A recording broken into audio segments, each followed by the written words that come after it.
तो एक बार की बात है, महाराष्ट्र के संत तुकाराम महाराज वो एक बार बैठ के कथा कर रहे थे, हरि कथा कर रहे थे, हरि कीर्तन कर रहे थे, और भगवान के इतने उत्तम भक्त है कि कथा में बिल्कुल तल्लीन हो गए और वो कथा करते जा रहे थे और उनको समय का आभास नहीं था। और शाम को कथा शुरू हुई और कथा होते होते होते देर रात हो गई और हॉल जो पूरा खचाखच श्रोताओं से भरा हुआ था, धीरे धीरे करके एक एक श्रोतागण उठ के जाने लगे और इस प्रकार से हॉल खाली होता गया। और जब कथा समाप्त करके उनकी आंख खुली तो उन्होंने देखा कि लगभग रात के सुबह के अर्थात 3 बज गए हैं और केवल एक व्यक्ति है जो बड़ी तल्लीनता से कि उनके सामने बैठकर हरि कथा सुन रहा है। तो उन्होंने कहा कि मुझे बड़ी प्रसन्नता है आपको देखकर कि आपको हरि कथा में इतना रस है, इतनी रुचि है।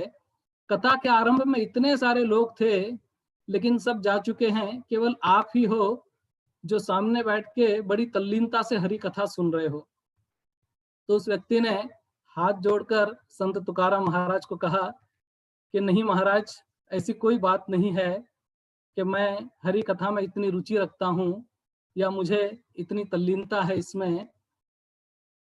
दरअसल जिस कंबल पर बैठकर आप कथा कर रहे हो वो कंबल मेरा है और उस कंबल को लेने के लिए मैं यहाँ बैठा हूँ कि कभी आप अपनी हरि कथा समाप्त करो और मैं उस कंबल को लेके जाऊं। तो कई बार ऐसा होता है कि हरि कथा के अंदर, इस कलयुग के अंदर, कलयुग के जीवों को इतना आनंद नहीं आता, बहुत कठिन लगता है। तो ये जो हियरिंग है, सुनवाई, हाँ, ये भी 4 प्रकार की होती है। पहली हियरिंग है जिसको कहते हैं एक्सीडेंटल हियरिंग या अकस्मात सुनवाई। जैसे समझो प्रयास नहीं किया सुनने का लेकिन अचानक कोई चीज कान में पड़ गई, सुन लिया। जैसे समझो कोई व्यक्ति टीवी ऑन करता है तो ऑब्वियसली टीवी हरि कथा देखने के लिए नहीं करता है, अलग काम के लिए करता है, लेकिन उसके अंदर कहीं बीच में कोई हरि कथा आ गई और कुछ शब्द हमारे कानों में पड़ गए। इसीलिए इस्कॉन डिजायर ट्री ने अभी हरे कृष्णा टेलीविजन शुरू किया है ताकि ज्यादा से ज्यादा लोग हरि कथा भी टेलीविजन पे सुन सकें। हाँ, तो एक्सीडेंटल हियरिंग कई बार ऐसा होता है कि सुनने की इच्छा नहीं थी लेकिन सुन लिया। दूसरी तरह की जो हियरिंग होती है उसे कहते हैं उद्देश्यपूर्ण हियरिंग, मतलब पर्पसफुल हियरिंग। कोई हेतु है सुनने के लिए, आप समय लेके और आते हो सुनने के लिए, या तो लाइव क्लास सुनते हैं हम या ऑनलाइन क्लास सुनते हैं या मंदिर में जाके फिर क्लास सुनते हैं, एक टाइम निकाल के उसके लिए उद्देश्यपूर्ण सुनते हैं, जो कि बहुत अच्छा हियरिंग माना जाता है। लेकिन उससे भी ज्यादा अच्छा हियरिंग उसको कहते हैं मेडिटेटिव हियरिंग, अर्थात चिंतनशील सुनवाई।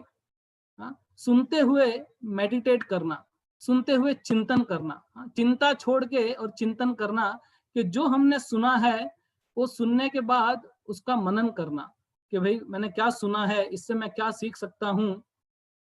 और नहीं तो हमारा मन जो है वो इधर उधर भागते रहता है, तो मन को वश में लाके और बिल्कुल चिंतन के साथ में सुनना।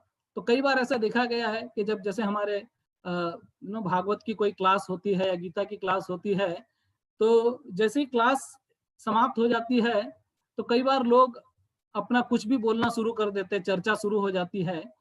तो there is a difference between a struggling devotee and an advancing devotee. Struggling devotee क्या होता है कि जैसी क्लास खत्म होती है तो अपना वापस भौतिक जो बातें हैं उसमें संलग्न हो जाते हैं। लेकिन एक एडवांसिंग डिवोटी जो होता है, जब भागवत क्लास में भागवत बंद होता है तो अपने हृदय में भागवत को खोलता है और अपने हृदय में खोल के और फिर भागवत पढ़ता है, मेडिटेट करता है, सुनता है कि आज मैंने क्लास में क्या सुना, क्या सीख सकता हूं मैं। और चौथे प्रकार की हियरिंग है जिसको कहते हैं एप्लीकेटिव हियरिंग, अर्थात अनुप्रयोगी सुनवाई के मतलब जो सुना उसे जीवन में किस प्रकार से उतारना है। हाँ, ये बहुत ज्यादा जरूरी है। सुन तो लेते हैं, मेडिटेट भी कर लेते हैं, लेकिन अगर उसको जीवन में नहीं उतार पाए तो क्या फायदा।